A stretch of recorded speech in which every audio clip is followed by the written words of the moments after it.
नमस्कार मित्रों, मैं अपने प्रथम एपिसोड में जुड़ने वाले सभी मित्रों का हृदय तल से आभार प्रकट करता हूँ और आज के इस दूसरे एपिसोड में जुड़ने वाले सभी मित्रों का अभिवादन करता हूँ।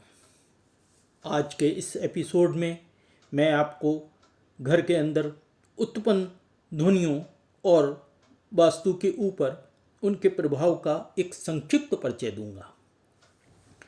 परंतु उससे पहले आपको मैं ध्वनि के बारे में एक बहुत मोटे तौर पे बताना चाहता हूँ। ध्वनि ऊर्जा का एक प्रकार है।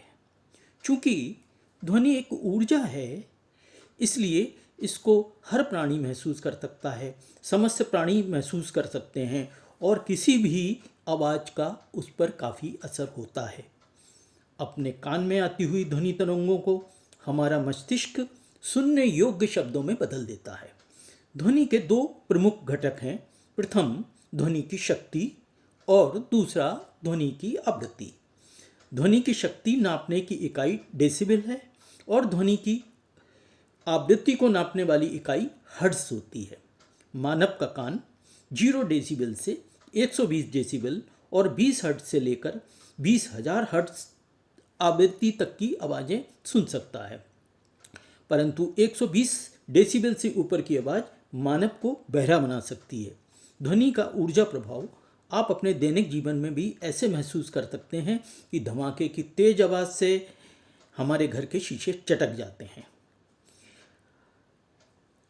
20 हर्ट्ज से नीचे की आवृत्ति को ध्वनि कुछ जानवर ही सुन सकते हैं, जैसे जिराफ, मगर, बिल्ली,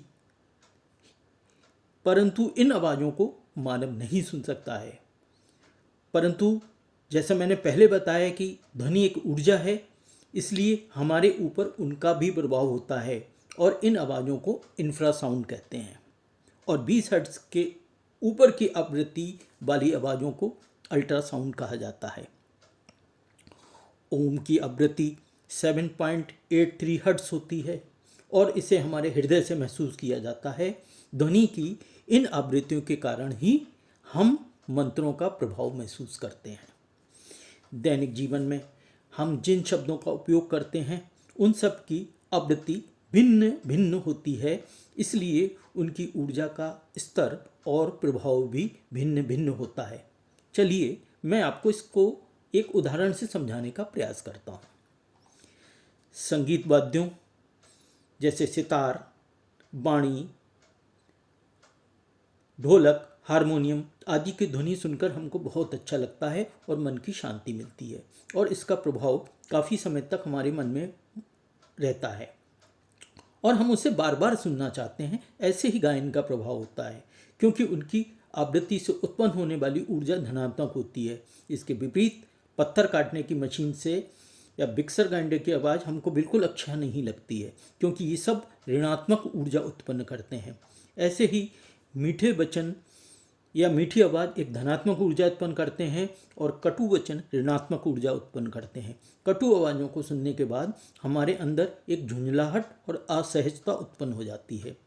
आवाज़ों का सीधा प्रभाव तो हमारे मस्तिष्क पर पड़ता ही है, परंतु इनसे उत्पन्न होने वाली ऊर्जा दीवारों और वस्तुओं द्वारा भी सोख ली जाती है और बाद में ये से दीवारें और वस्तुएं धीरे धीरे उसी ऊर्जा को वापस लौटाती हैं। आपको याद होगा, हमारे बड़े बुजुर्ग भी कटु वचनों को बोलने से बचने की सलाह देते थे। घर के अंदर लड़ाई, झगड़े, निंदा, बहुत ज़्यादा दुखी मन से बोले गए शब्दों का भी सीधा प्रभाव वास्तु पर पड़ता है और ये घर की सुख शांति के अलावा काम धंधे पर भी सीधा सीधा असर डालती हैं। घर में मंत्र, पूजा या भजन या उत्तम संगीत की हल्की आवाज़ भी हमारे घर के वास्तु को अच्छा करती है। अगर आपको अपने घर का वास्तु ठीक करना है तो सबसे पहले अपने वार्तालाप पर ध्यान देना पड़ेगा। मधुर संगीत और धार्मिक मंत्रों की ध्वनियाँ भी घर के वास्तु को सुधारने में सहायक होती हैं। आप इन बातों को अवश्य ध्यान रखें।